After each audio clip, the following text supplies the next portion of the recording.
A paz do Senhor Jesus Cristo, meu querido irmão, minha querida irmã, louvado seja Deus. Hoje, dia 22 de março de 2021, mais um Clássicos da Escola Bíblica Dominical, comigo, o pastor Ronildo Fernandes, auxiliar da Igreja Chamas do Avivamento, em Governador Valadares. Amém?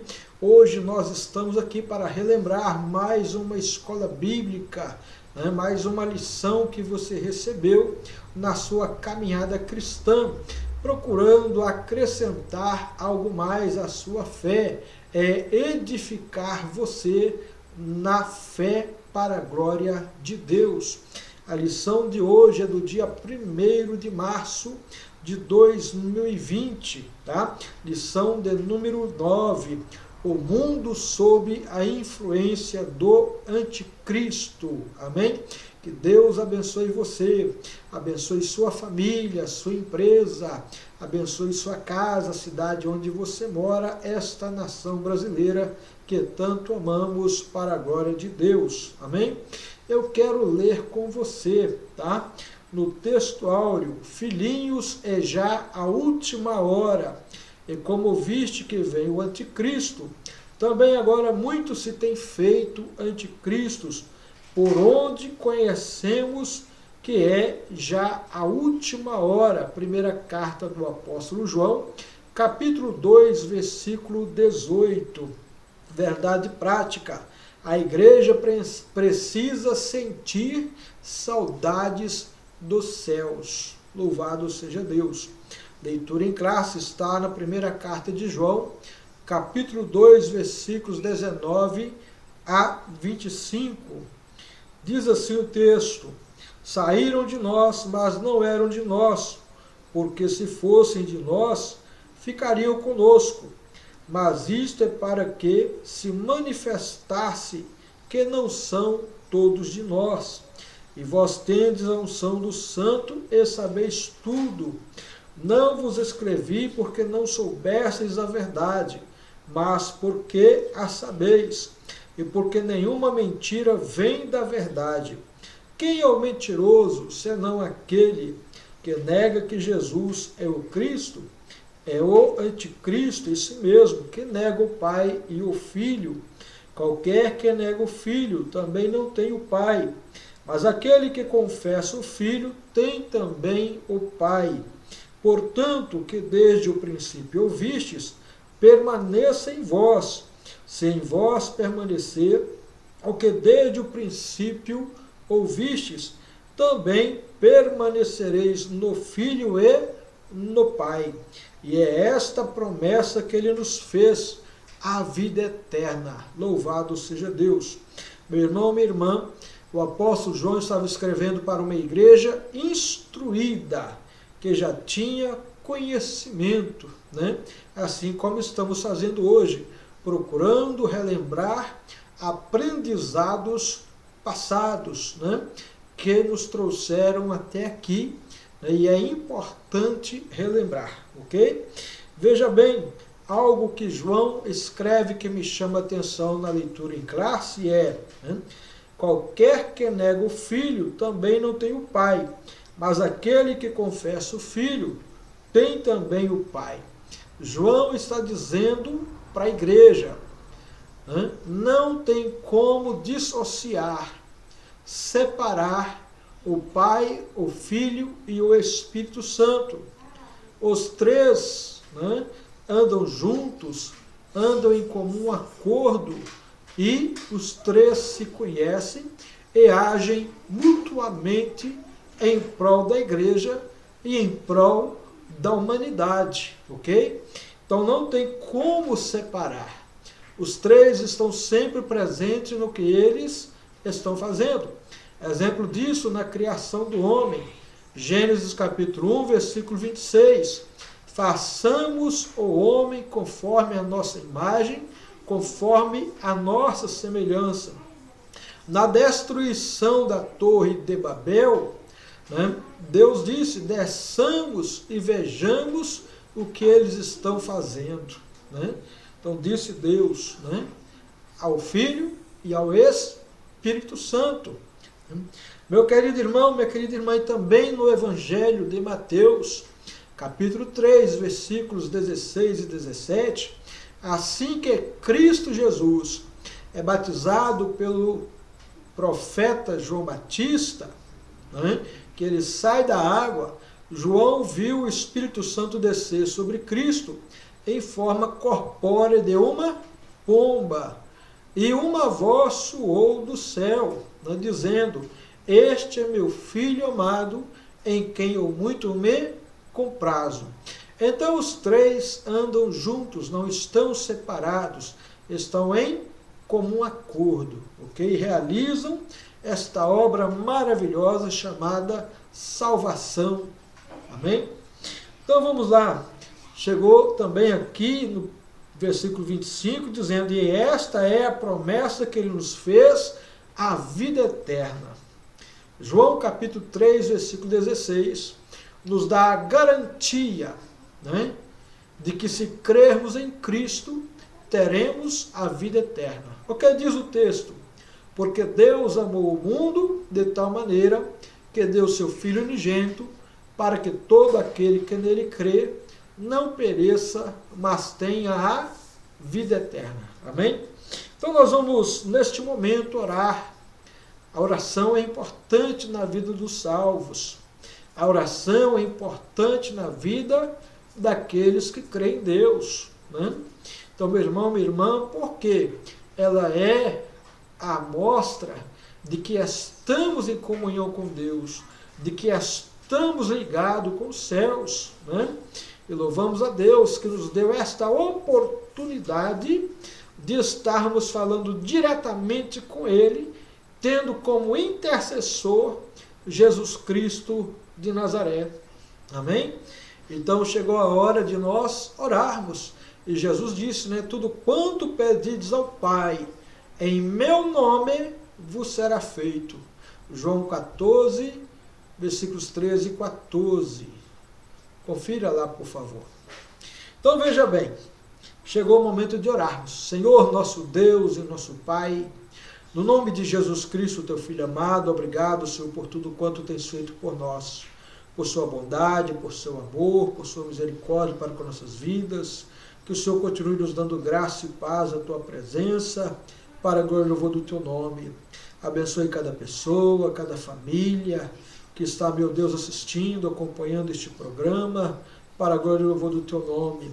Aqueles que estão enfermos, Senhor meu Pai, eu te peço que os cure, em nome de Jesus, o Deus Santo. Aqueles que precisam, dê uma libertação, que o Senhor os liberte.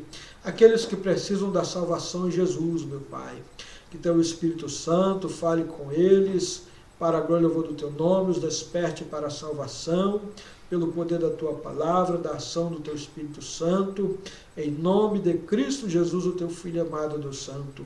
Abençoe a casa dessas pessoas que estão assistindo, acompanhando o programa. Abençoe as empresas, locais de trabalho, onde eles trabalham. Abençoe a nossa nação brasileira, Senhor meu Deus.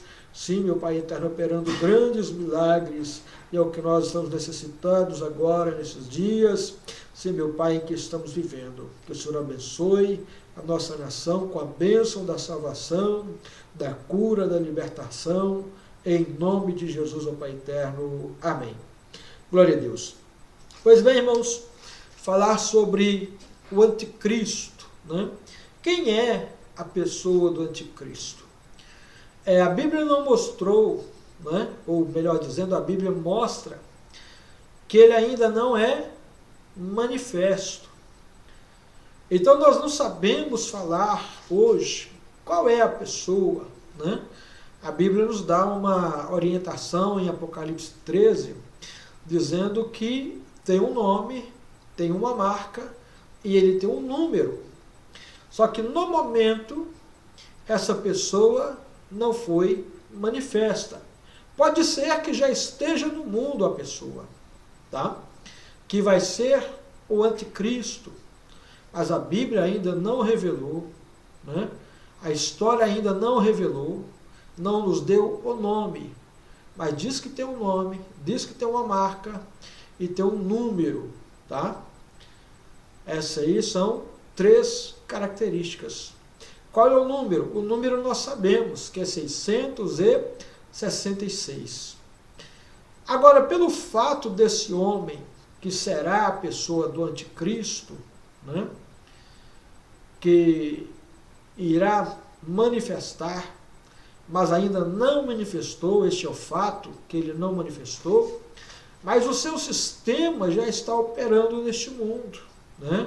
O ministério da injustiça já opera neste mundo, através do espírito do anticristo. E foi isso que João disse: filhinhos, é já a última hora. E como vistes que vem o anticristo, também agora muito se tem feito anticristos. Né? O que é anti? É contra, que é oposição, que nunca vai estar de acordo. Né? Isso aí é o anticristo, que é contra Cristo, que é oposição a Cristo, nunca vai concordar com Cristo. Então este é o sistema que o mundo está vivendo, o ministério da injustiça, né? Provocando corrupção, corrompendo pessoas, corrompendo famílias, corrompendo instituições. Né? Então a gente tem que atentar para o que está acontecendo. Isto é uma operação do anticristo. Ele também desfaz de princípios da moral e da ética. Né? Pessoas estão abandonando princípios, estão vivendo a imoralidade, não têm ética mais, não respeitam as pessoas como seres humanos, semelhantes, iguais. A Constituição diz que todos são iguais perante a lei. Né? Bom seria se de fato todos fossem iguais perante a lei. Mas não é o que nós temos observado no mundo inteiro. Então, meu querido irmão, minha querida irmã, estes são sinais que o anticristo existe. Tá? São sinais que ele existe. E nós temos que estar em alerta, né, de que vai manifestar aquele que coordena este ministério da injustiça. E será apresentado neste mundo como líder mundial para resolver os problemas das nações, dos povos que estão em angústia e aflições. Eu diria neste momento, né, eu diria que este momento, né, um momento pandêmico, que está provocando caos, né, na economia de muitos países, na saúde, né, este é o berço que está preparado para o anticristo ser manifesto. Mas a Bíblia está dizendo para nós, nas cartas de Paulo aos Tessalonicenses, especialmente na primeira carta, se não me engano, capítulo 2 ou o primeiro, que diz, né, que ainda há um que o detém, que é o Espírito Santo. E quando o Espírito Santo for retirado, né, aí ele vai se manifestar. Meu querido irmão, minha querida irmã, eu entendo que essa retirada do Espírito Santo, né, é do caminho do anticristo. Tá? O Espírito Santo, como ele é Deus, ele é onisciente como Deus, ele é onipotente como Deus, e ele também é onipresente como Deus, porque ele é Deus Todo-Poderoso. Então nós temos que entender que o anticristo, ele ainda não é manifesto porque o Espírito Santo está impedindo. Você não vai agir agora, não é o momento. Então ele está impedindo, ok?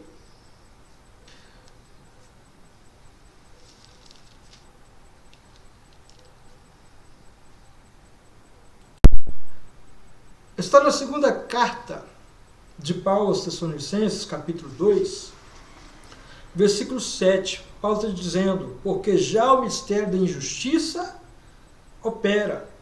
Somente há um que agora resiste, até que do meio seja tirado. Falando aí que o Espírito Santo será tirado. Não da terra, como estávamos explicando, porque ele é Deus. Ele vai ser retirado do caminho do anticristo para o anticristo, né, se manifestar. Por quê? Ainda haverá salvação na grande tribulação. E quem convence o homem do pecado, da justiça e do juízo é o Espírito Santo. Então ele vai estar aqui, né? E a Bíblia mostra que Deus, sendo onipresente, o Espírito Santo sendo onipresente, ele pode estar em todos os lugares, em todos os momentos. Esta é uma grande verdade. Então ele, né, o Espírito Santo, é que detém o anticristo, o homem, para que não seja manifesto. Mas o mistério da injustiça já está operando no mundo. E é quanto a isto que a igreja tem que aprender nesta lição a se cuidar, porque ela precisa vigiar, agir e confiar em Deus. 3 coisas aí que a igreja precisa fazer neste tempo presente, ok? Então vamos para a introdução. Outro tema pouco comentado pelos pastores de hoje é sobre a influência do anticristo no mundo. Muitos não gostam do tema porque ele choca. É muito mais fácil fazer campanha e falar tudo que vai ficar melhor, né? Que tudo vai ficar melhor. Falar de prosperidade, cura e libertação é o que todo crente quer ouvir, né? Mas falar da realidade dos juízos de Deus sobre o pecado nem é fácil de falar e, pior ainda, de ouvir. Falar da falsa esperança, é uma beleza, só que a Bíblia não deixa por menos. O juízo já começou e ninguém escapa, ok? Vamos lá. O juízo já começou e ninguém escapa. Meu irmão, minha irmã, no juízo, Deus iguala todas as pessoas. Pode ter certeza, né? Todas as pessoas ficam igualadas diante dos olhos de Deus. São pecadores debaixo das mãos de um Deus irado. É isso mesmo que você está ouvindo. Pecadores debaixo das mãos de um Deus irado. Então pensa bem, né? O que fazer para sair debaixo das mãos de um Deus irado? Clamar, pedir misericórdia, renunciar com Deus, né? Se humilhar. É isso que a Bíblia manda a gente fazer, né? Humilhai-vos, portanto, debaixo da potente mão de Deus, para que a seu tempo vos exalte, lançando sobre ele toda a vossa ansiedade, porque é ele que tem cuidado de vós. Então, o tempo de hoje, eu digo que é um tempo de humilhação diante de Deus, que os homens devem entender que Deus é soberano, que Deus deve ser respeitado, adorado, né? E sua palavra obedecida, senão vai entrar debaixo dessas mãos, né, de um Deus irado, e será um problema grande, ok? Definição de anticristo na Bíblia. Quem é o mentiroso, senão aquele que nega que Jesus é o Cristo? É o anticristo, esse mesmo que nega o Pai e o Filho. A Bíblia apresenta alguns tipos de anticristos. Por essa razão, vamos caracterizar o anticristo em questão como aquele homem que receberá do diabo poderes sobrenaturais para confundir a mente dos perdidos e fazê-los acreditar piamente que ele é o Messias esperado, principalmente pelos judeus. O que a igreja tem que, neste tempo, fazer é o que Jesus disse acerca das coisas escatológicas. Quando seus discípulos perguntaram: Senhor, quais sinais que o Senhor nos mostra dos finais do tempo e da sua vinda. O que Jesus disse? Cautelai-vos que ninguém vos engane. Esta foi a primeira mensagem de Cristo Jesus. Mateus 24, 4. E ele, continuando o sermão, no versículo 11, ele vai dizer: porque surgirão muitos falsos profetas e falsos cristos que enganarão a muitos. Então veja bem, tá?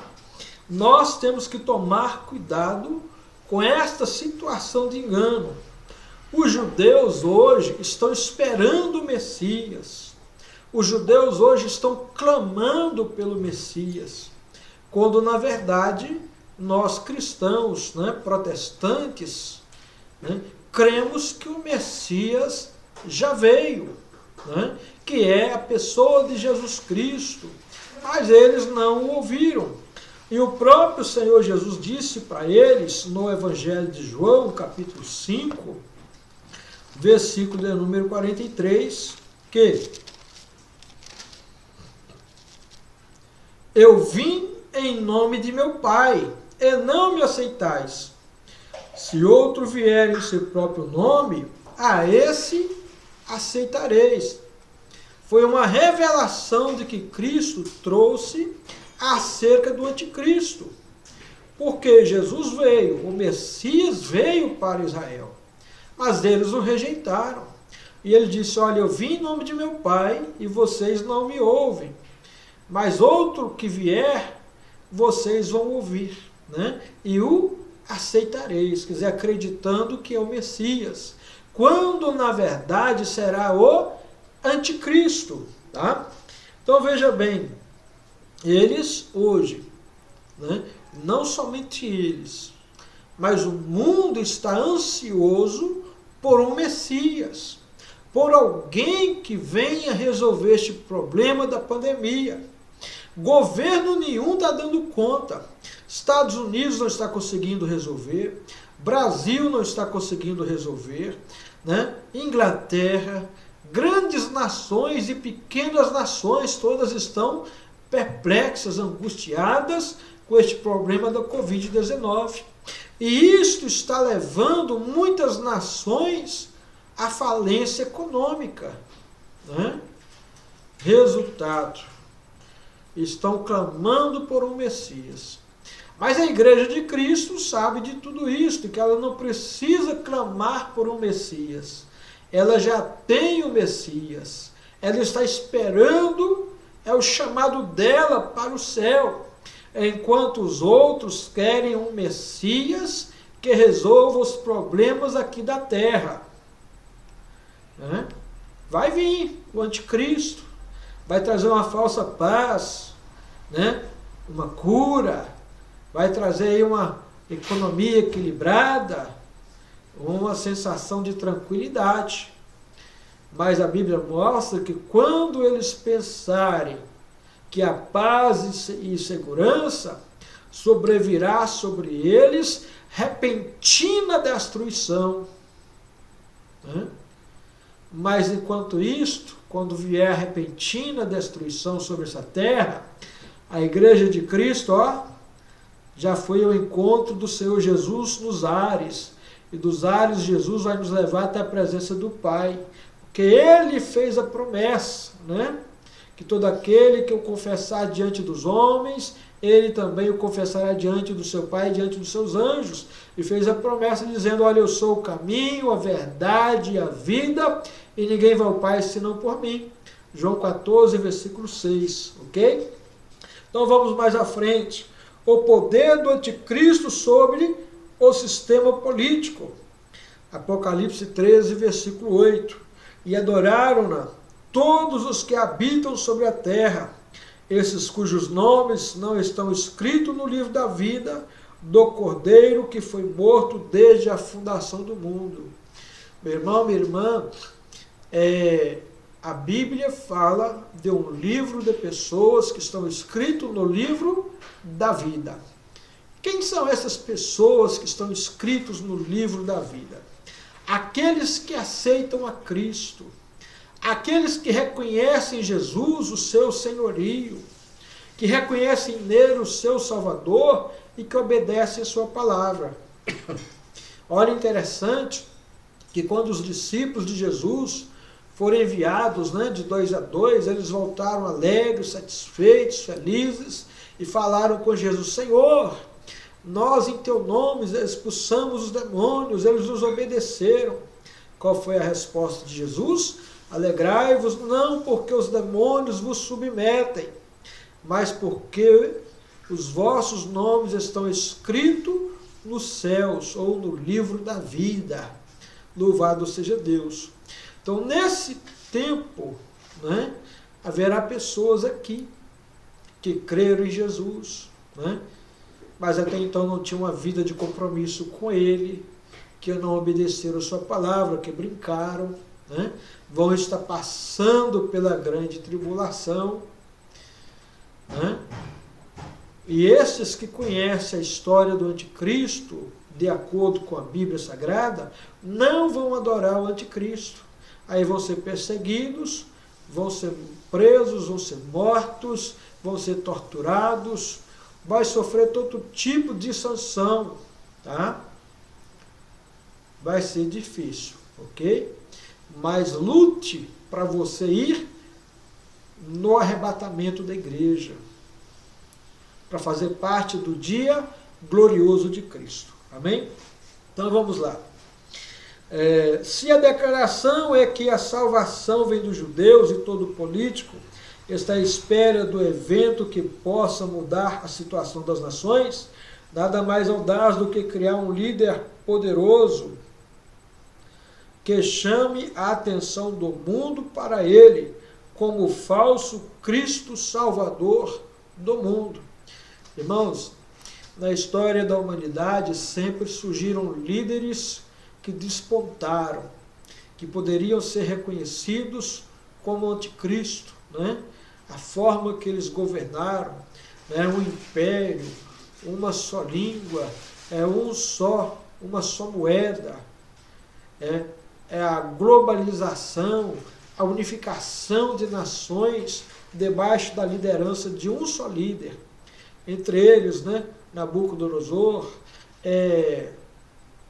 Dário, Ciro, Alexandre o Grande, os imperadores romanos, Napoleão Bonaparte, Hitler, todos querendo exercer uma liderança mundial. O espírito do anticristo tomando conta da vida destes homens. Mas graças a Deus, que Deus sempre esteve e está no domínio da história.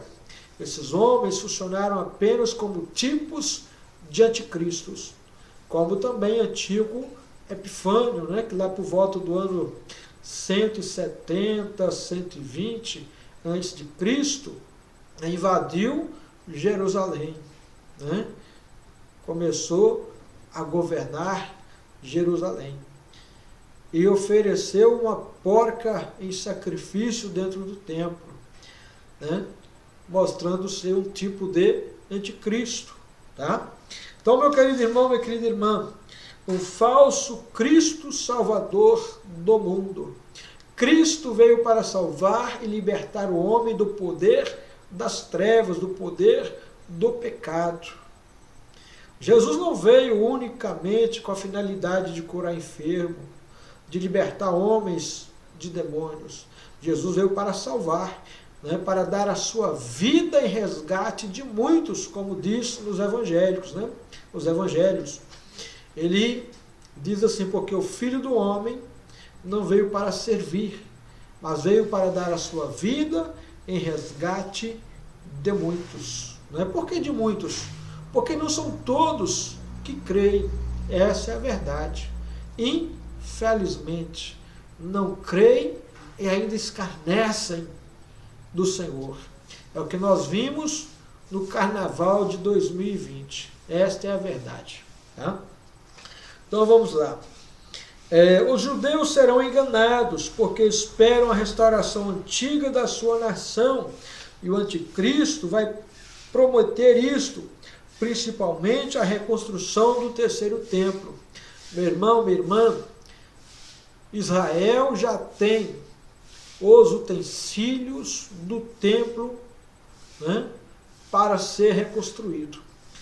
Os judeus, os rabinos judaicos, sacerdotes, né, do sistema religioso judaico, eles acreditam piamente numa profecia de que a mesquita de Omar vai cair abaixo, né, num terremoto, e onde eles vão reconstruir. Só que o anticristo vai vir com uma falsa paz e vai dizer para eles, olha, aqui não é o lugar do templo, é mais adiante. Então eles vão construir o terceiro templo. Então isso será a aliança do anticristo com os judeus, né, fazendo com que ele se pareça o Messias que eles esperam. Né? E este relacionamento com o anticristo e Israel vai durar por um período de 3 anos e meio no calendário judaico. Daniel escreveu na época que o calendário era judaico, né? 3 anos e meio. Mas quando chegar nesse tempo de 3 anos e meio, aí o que vai acontecer? O anticristo vai mostrar suas unhas, suas garras, né? Resultado, vai implantar lá dentro do templo uma imagem desoladora. Israel, louvado seja Deus, que na Babilônia ele foi curado da idolatria a falsos deuses. Né? Esse período que Israel e o anticristo fazem uma aliança, ele vai durar 3 anos e meio. Não que Israel quisesse que a aliança fosse marcada por um tempo. Vai durar porque a Bíblia está dizendo que o período da grande tribulação será de 7 anos. Mas na metade desse tempo ele quebra aliança com Israel. Fazendo o quê? Colocando uma imagem desoladora dentro do templo, querendo ser Deus, querendo adoração.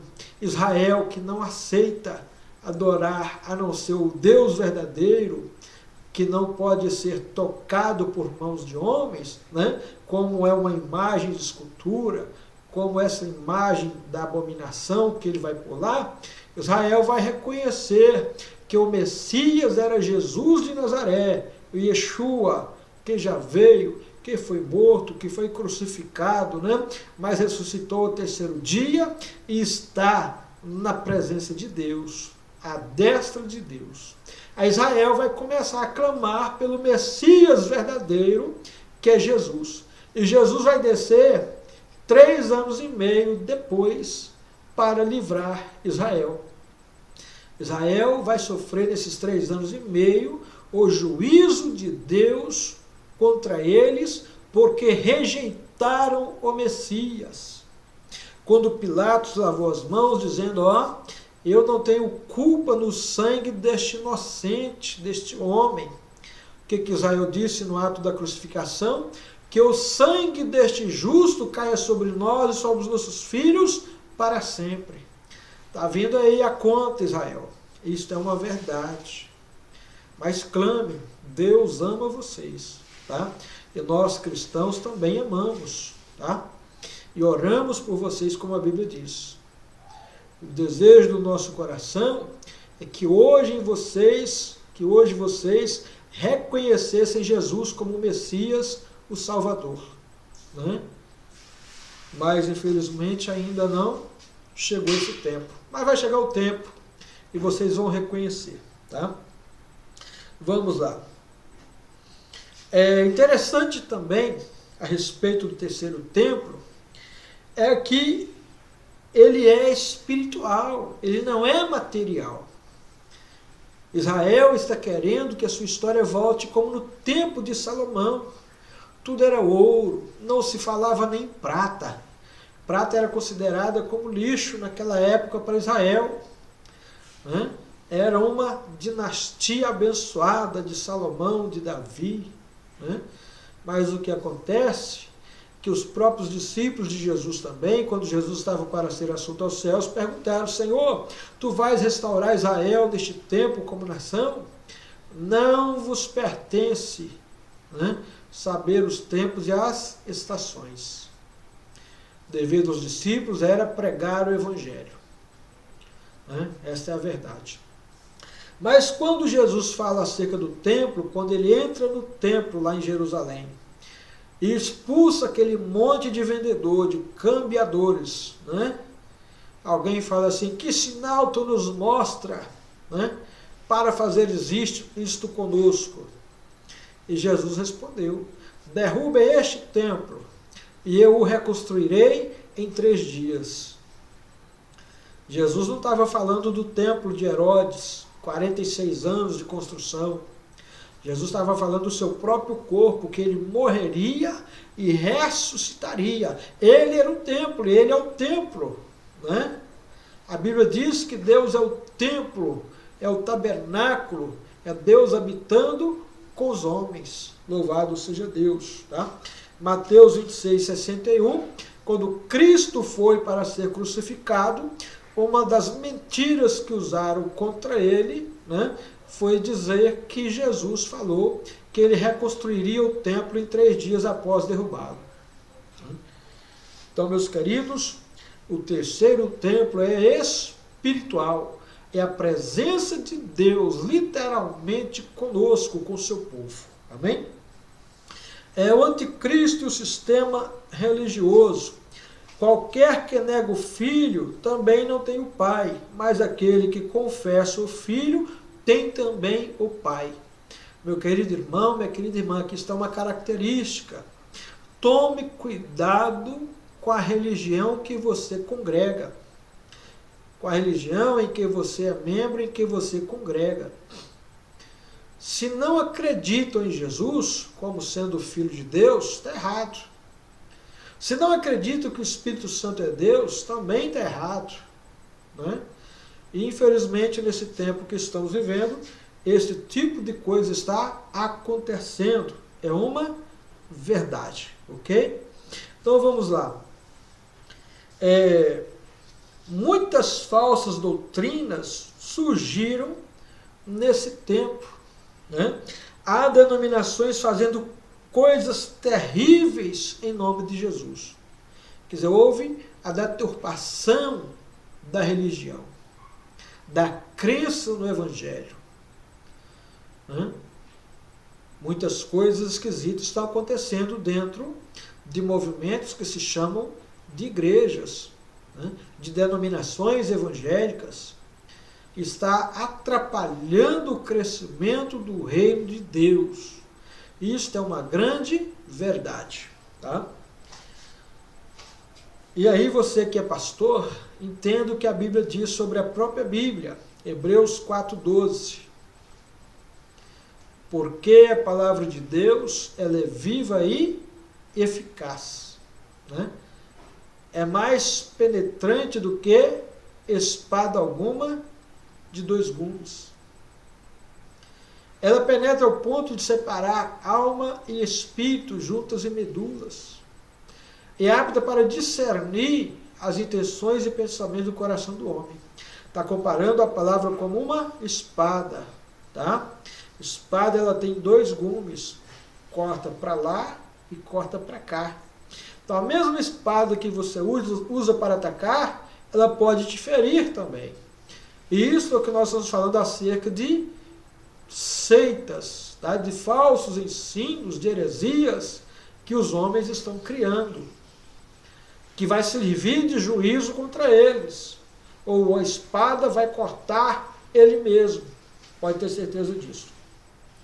O anticristo e a tecnologia. E tu, Daniel, encerra essas palavras e sela este livro até o fim do tempo.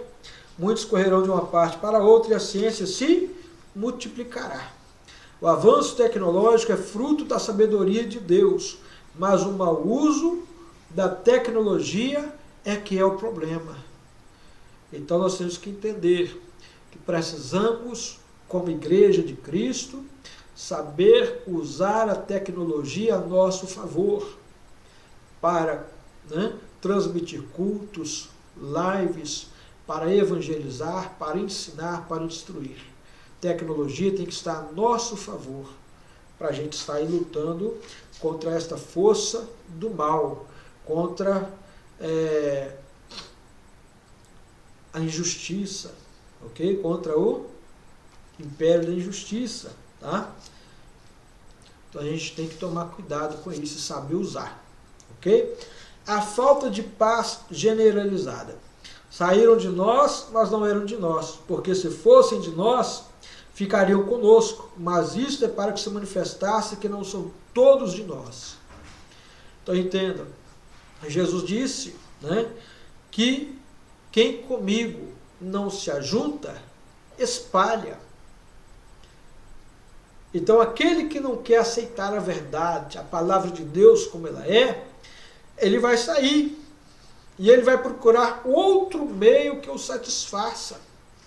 E isso é o tempo que nós estamos vivendo. Pessoas, eu não vou ficar naquela igreja porque eu acredito que ela é uma igreja radical, é uma igreja que guarda seus usos, seus costumes, e o pastor de lá fala muito sobre o pecado, o pastor de lá fala que a gente tem que consertar a vida, que a gente tem que viver em santidade, e eu não quero que ninguém me incomoda. Então eu vou para uma igreja onde eu me sinta bem, né?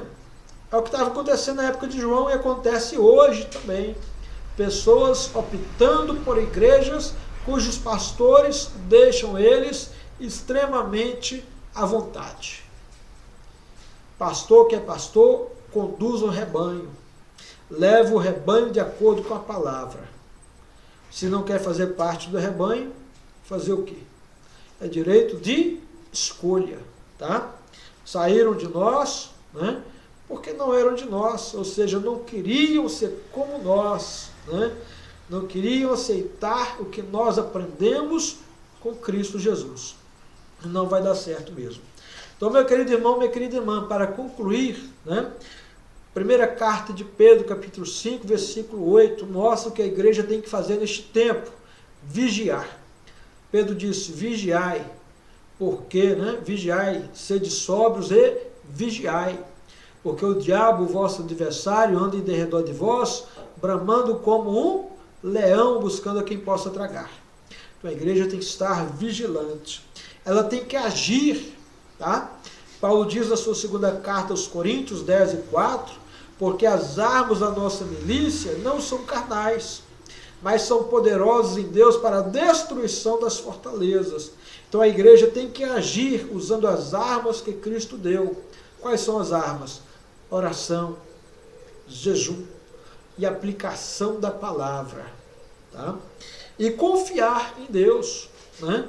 Tem muitas pessoas que não estão confiando mais no Senhor, estão achando que Deus os abandonou, os deixou à sua própria sorte e estão voltando para o mundo. Isso é um problema. Então confie, meu irmão, quem confia espera que vai dar certo, tá? Salmo 125, verso 1 e 2 diz, os que confiam no Senhor são como o monte de Sião, que não se abala mais, permanece para sempre.